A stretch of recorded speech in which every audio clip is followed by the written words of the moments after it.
These are the things I know because I'm blessed by you. Peace, joy, these are the things I know because I'm blessed by truth. And I don't always understand the reason or the plan, but there's one thing I know for sure. Hello everyone, and welcome to Pious Talk, a space to inspire everyone in their spirituality, to motivate our parishioners in their Christian walk, and to connect through this time of social distancing with raw personal stories. I'm Colleen Para, your co-host for today, and the show is coming to you from Tucson, Arizona, the home of St. Pius X Catholic Church. Each week, we meet one of the many angels in our parish and our community who have chosen to follow a specific journey, a journey with Christ. They might be feeding the homeless, maybe providing guidance to those in trouble, or helping young people to be closer to God. Everyone has a story worth telling. You know what it is? February. It's Valentine's Day month. And boy, do we have a love story for you. I am so excited to introduce you to Armida Waterbury, who her fiance proposed right here in the church in front of the parishioners. And well, she said yes, because maybe we wouldn't have been doing this particular episode. But Kevin Bailey scored big time in bringing God into this lovely, lovely relationship. Armida, it's such a pleasure to meet you. And I'm wondering, what was your impression of Kevin when you first met him? Because you worked together. Yes. Well, the very first time I actually met him, we were teamed up on a business trip to travel together. And I called my boss and I said, I don't know about this guy. I don't really want to travel with him. And he says, why? And I said, he's kind of weird. He doesn't talk. He's very quiet. He's very reserved, and I just don't feel right. My boss said, he's a good guy. You'll be just fine. So. But he's an engineer. You both worked at Raytheon, and engineers are known to be quiet, right? Absolutely, Reserved, very methodical. Very methodical. And little did I know that on that trip, when I went to go get in my seat, he had upgraded me to first class. Wow. I'd never flown first class before. And I'm like, okay, this is good. He was a keeper from day one. Good evening. I'm Dave Bellamy. Welcome. Our guest, or my guest this evening, is Kevin Bailey. Kevin, welcome. Thank you very much. It's wonderful to have you. Thank you. So we're talking about love tonight. Specifically, the love of a man and a woman. So you and Armida. A beautiful story. But why don't you start by telling us what brought you two together? What brought us two together? Oh boy. Well, we've been dating for about 9 years. We knew each other long before that. We both worked at the same company together, so we had seen each other. And once we started dating, I realized that this woman, who is incredible, giving, very deep faith, religious person, was someone that I wanted to spend a lot more time with. And one thing led to another, and we have been very happy together for about 9 years now. Okay. Yeah. So it started kind of a professional relationship that went beyond. It went beyond, yes. Okay, so tell me a little bit about going on the first date. Did you have a list of expectations? All women have a list of 5, 10 things that they want in a male, right? I mean, first of all, he had to hopefully have the same faith as I did, and if not, be willing to walk that path with me. Tall, he's 6'4", handsome, a man who was healthy in mind, body, and soul, meaning no addictions, not a smoker. So prior to asking her out, What were your expectations? Expectations were, I guess, that she would see me as someone who was caring, someone that was easy to get along with, funny. I like to joke a little bit, probably more than she really cares me to, I guess. It's a thing. But it's a good relationship, yeah. Good, good. So your expectations of her were what she would see in you. Yes, Okay. and hoping that I was what she could be looking for. Your faith was very strong before you met Kevin, It's always been yes. and it was important that he walk the journey with you. Absolutely. So it seems fitting that he chose the church to propose, and after 9 years of dating, you had no idea. None whatsoever. Because after 9 years, I was getting to the point where I was going to be comfortable, doing things by myself, with or without him, even though I loved him. He's a good guy, but I almost thought the time had passed. Now tell me about that morning. We had just been coming to receive communion, so we got here right about 10 till 11, which of course they stop at 11. And then I noticed that Paul and all the others were out bringing in the collections of the food and gifts and all, and I said, let's go help them. So we went to go help them. By then it was about 11:20, and I said, we have time to make the 11:30 service, which we were in workout clothes, tennis shoes, we were not dressed. And so we made service. We got here in time, but then he's like, boy, it's hot in here, isn't it? And he was perspiring, and I said, no, it's fine. He's like, I'll be right back. I have to go to the car for something. And he was very nervous. And there was a reason why. Yes, of which I had no inkling at all. So he never considered you might say no. I have no idea. So you mentioned faith. So tell us a little about your faith journey prior to your relationship with Armida, and then how it has developed since you've been together. Okay. I was from a very small town in southern New Jersey. We lived outside of a town of not even 3,000. We lived in the country. So my mother and father would take the three of us, my brother who's older and my sister who's younger, take us to church every Sunday when we were younger children. And I sang in the church choir, and I guess eventually as we got older, for whatever reason, we kind of stopped going to church every Sunday and would just go occasionally. And then I moved out here to go to school and didn't attend church when I was in school, even though I've always had a strong belief in God, and I think my faith is very secure and strong. But I wasn't attending a service anywhere. Later on, I started attending a Baptist church up on the northwest side. Went there for several years, but then again, kind of fell out of that. And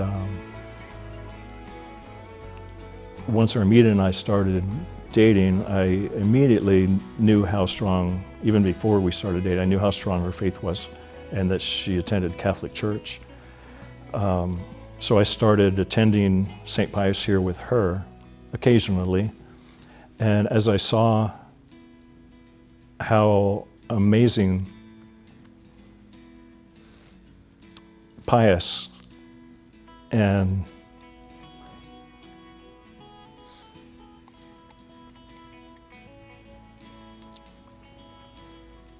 okay. the community here. We're somewhat accustomed to this. Sorry? This is a special place. It is. And brought me closer, both to her and to God.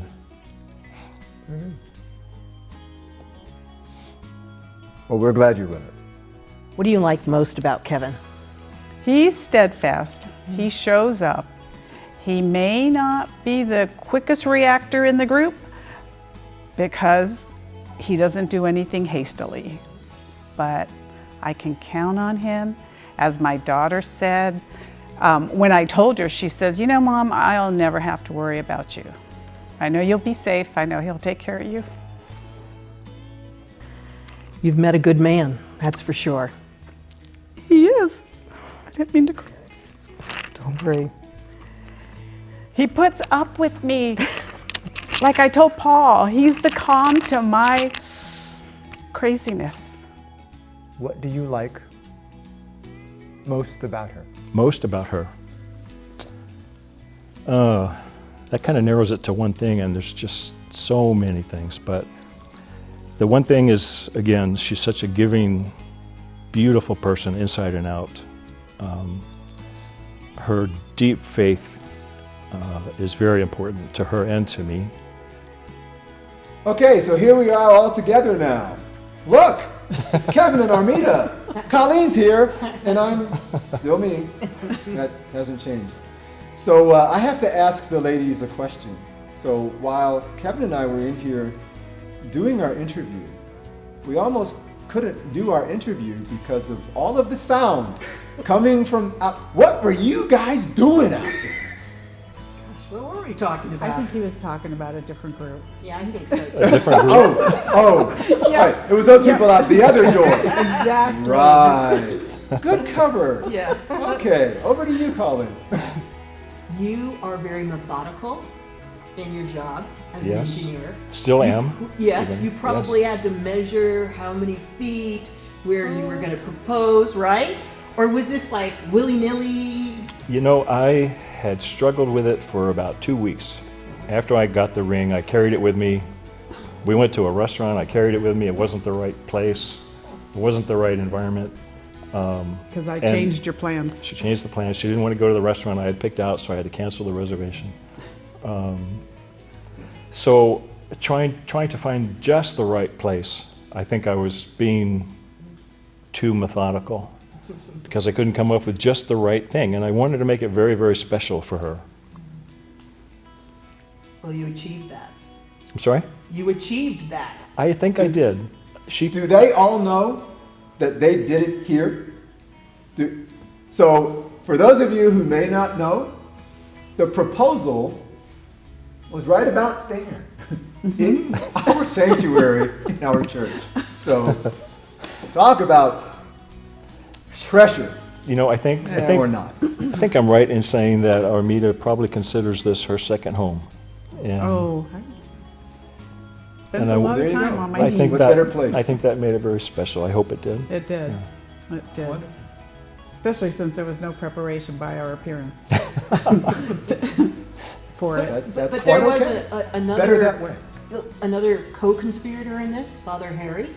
Tell us how that Father Harry and Father Greg. went. Okay. We walked in and we were sitting here, and Father Harry came over and started talking to the both of us. And I thought, this is the right time. I think it was a message that was being sent to me that this is the right place and right time.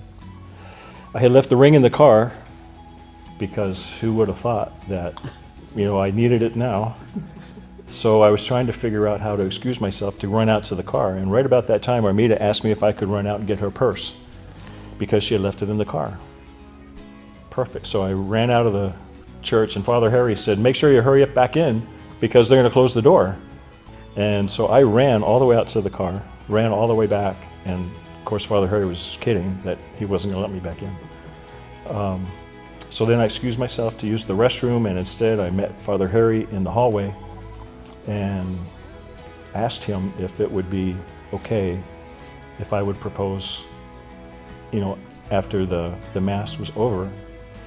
And he said, well, let's go talk to Father Greg.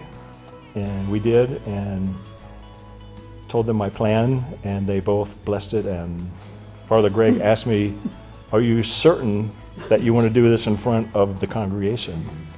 I said, well, she really can't say no if I ask her in front of everybody. So you think. Okay, that's a big bet to make. So Father Harry actually came back after the service and called me from one of the pews to come up. And as I was getting up, Armida said, what did you do? What did you do? What did you do? So he called me up, and then he called Armida out and asked her to stand there. And she thought that Father Harry was going to use us as an example for either one of his jokes or How not to dress. how not to dress when you attend You church. know he doesn't care about that. I know. You know. I he doesn't know. care about that, so. Yeah. So, yeah, I think she was kind of shocked and surprised, and To say the least. But not so much that you couldn't say yes. Well, he asked me, so what's your answer? And I said, oh, yes. Had to ask twice. Oh, Right. boy. Well, now you have a card to But it play was- later. Maybe. Don't. It's not a good idea. Okay, so now, we don't know when it's going to be, but sometime in the presumably not terribly distant future. probably not 9 years. Probably not 9 years. COVID willing, right? Then you will be man and wife. Yes. Where are we going for the honeymoon? Oh, my. Have we even thought about it? She loves to travel, so there's so many places that she wants to still go to. I'll probably stay domestically. Yeah. Well, again, depending on where we are in pandemic plan. Exactly. Yep. I think we know where the wedding's going to be. Oh, without a doubt. Without a doubt, yes. The place Yep. you used to go, right? Oh, no. Right here. Right, right. Such a beautiful place. It is. Father Harry does a great job, and He is a special shepherd. he is. He He truly is. is. And this is a special community. It is, absolutely.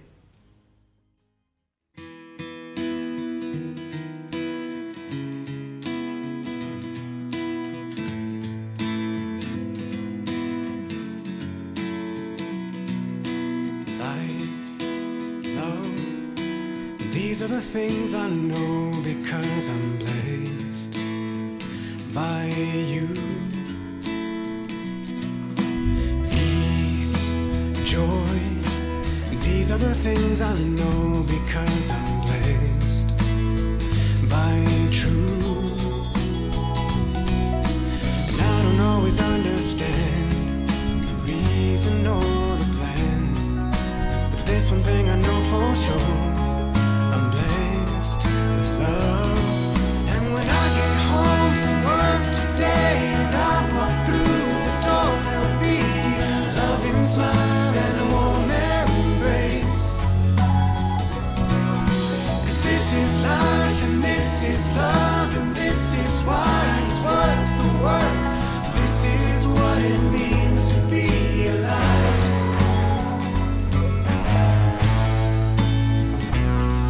I sing, I laugh, I dance the dance, and when I feel that I'm forgiven and move on,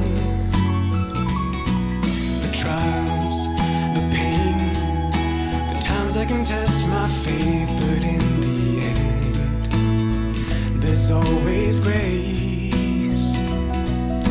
And I don't always understand the reason or the plan, but there's one thing I know for sure: I'm blessed with love.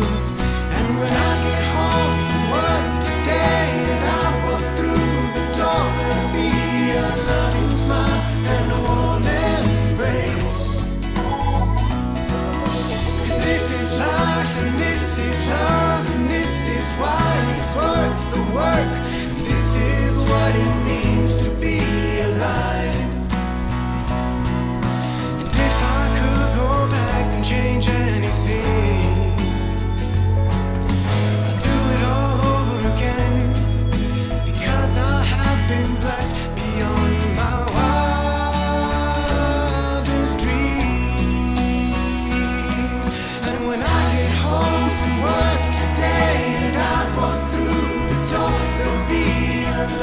smile and a warm embrace.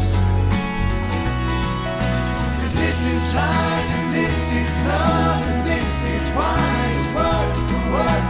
This is what it means to be alive.